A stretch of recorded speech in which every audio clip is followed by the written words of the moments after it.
रामाय नमः ॐ रामभद्राय नमः ॐ रामचन्द्राय नमः ॐ शाश्वताय नमः ॐ राजीवलोचनाय नमः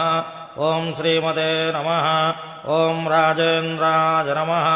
ॐ रघुपुङ्गवाय नमः ॐ जानकीवल्लभाय नमः ॐ जैत्राय नमः ॐ चितामित्राय नमः ॐ जनार्दनाय नमः ॐ विश्वामित्रप्रियाय नमः ॐ दान्ताय नमः